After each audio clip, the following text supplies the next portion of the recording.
Nigeria, a country with abundant agricultural potential, one of which is coconut.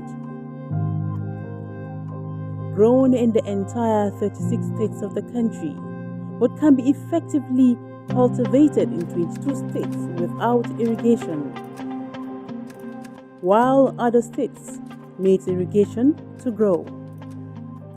Its benefits are enormous, as research shows that coconut is one of the most valuable palms in the world that can provide food, fuel, cosmetics, medicine, as well as building materials, thus increasing its demand.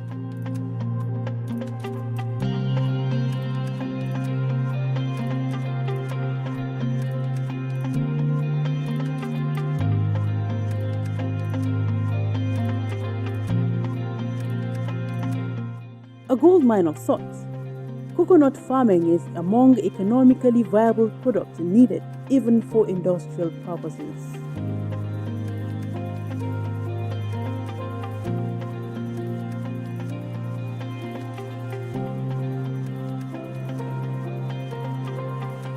To meet the growing demand for coconut, Nigeria imports bulk of the product from the neighboring Ghana and Ivory Coast, with $219,446.53 and $293,414.22 said to have been expended on coconut importation in 2018 and 2019.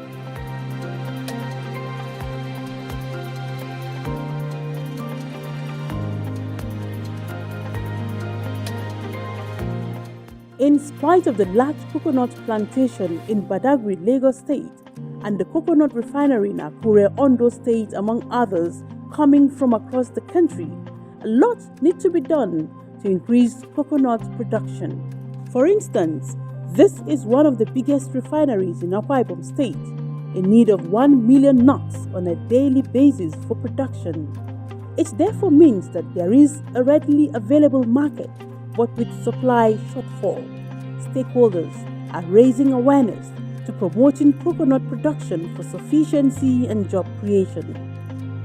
Our target for this year is for us to plant a minimum of 2 million trees. And we have 4 states as our entry point: Nasarawa, Kogi, FCT, and Jigawa as our entry point for the first phase of this project. And what do we intend to achieve? By the time we have landowners, we have investors coming together, having an agreement, legally agreed. After 4 years, this is what comes to the landowner. After 4 years, this is what comes to the investor.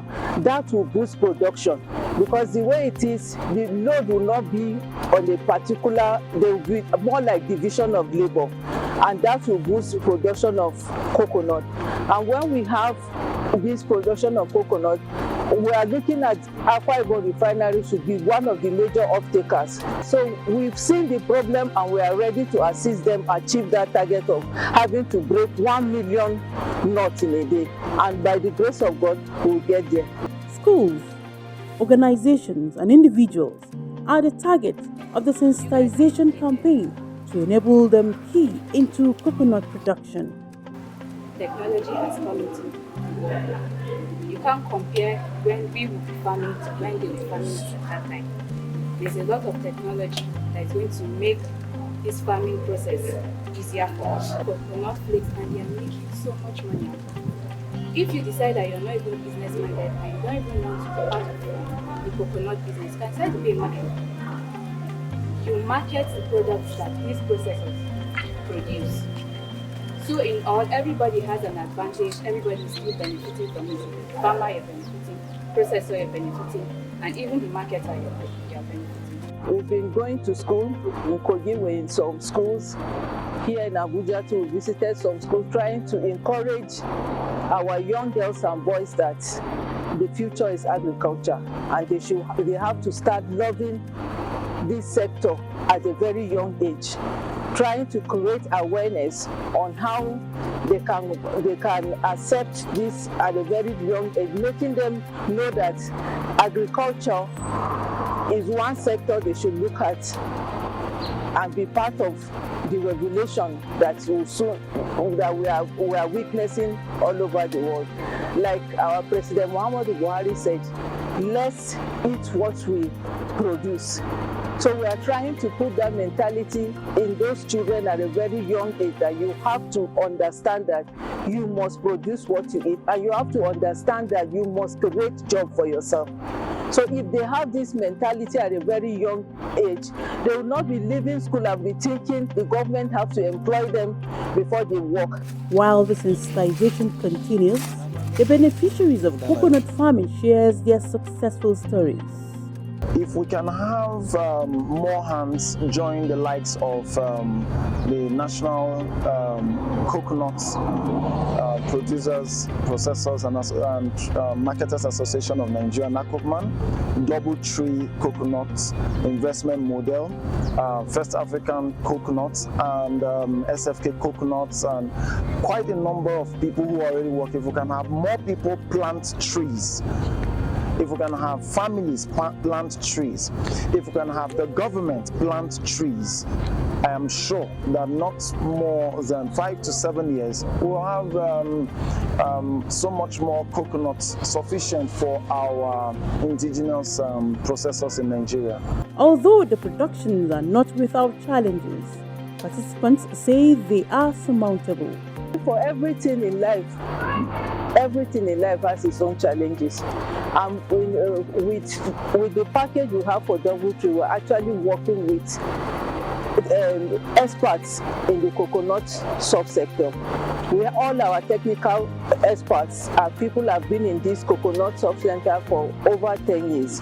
So for every section, we have experts that are ready to tackle whatever challenge we are likely to face in the process of having plantation all over Nigeria.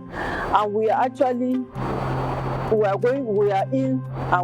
to work with reputable insurance company to see that all our plantations will have to be insured. It's the figures that will drive the desire, that will drive the demand for us to plant coconuts. If you just understand the figures, then you know that it's a venture that everybody should get into. Just 3 trees around your house will make a difference. The government come into it, individuals come into it, associations, groups of people come into it. We're talking about something that you will not only eat from, but even your children unborn will also benefit from it. It's a clarion call from me to everyone to join in this coconut industry. Nigeria targets 2030 to achieving food sufficiency in line with the SDGs, and boosting coconut production is apt in realizing the objective.